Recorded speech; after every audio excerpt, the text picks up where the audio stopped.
السلام عليكم ورحمة الله وبركاته. ازيكم عاملين ايه؟ يا رب تكونوا بخير.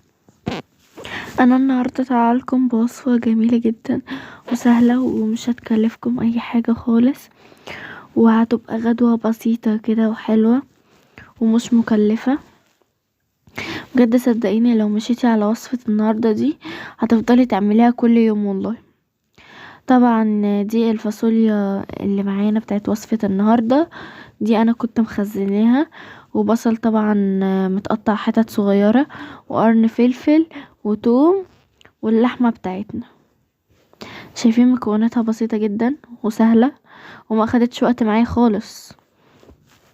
هتجيبي حلة وتحطي فيها زيت وتحطي فيها البصل اللي انا قلت عليه ان احنا نقطعه حتت صغيرة، وهتفضلي بقى تقلبي البصل في الزيت وتسيبيه يتشوح براحته زي ما انتوا شايفين اهو. هفضل اقلب فيه بقى في الزيت شويه كده، بعد كده ايه هسيبه براحته يتشوح.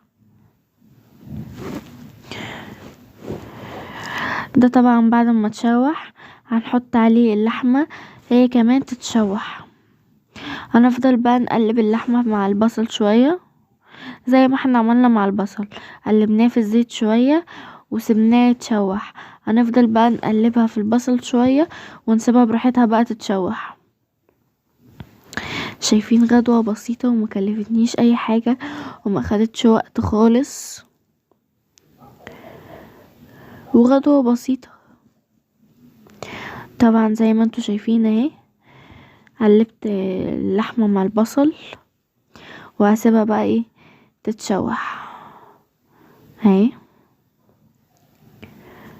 هسيبها بقى تتشوح دي كده. بعد ما اتشوحت هحط عليها الفاصوليا، هفضل بقى احطها كده اهوت وهقلبها مع اللحمة زي ما انتوا شايفين. هفضل فيها برضو اقلب فيها مع اللحمة شوية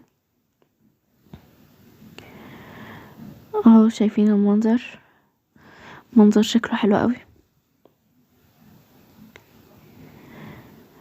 وده التوم اللي انا قلت عليه دقيته في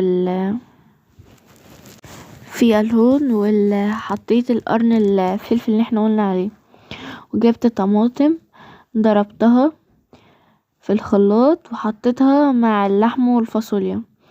التوابل بقى معانا ملح وفلفل اسود، وهنفضل بقى نقلب المكونات كلها مع بعض شوية كده.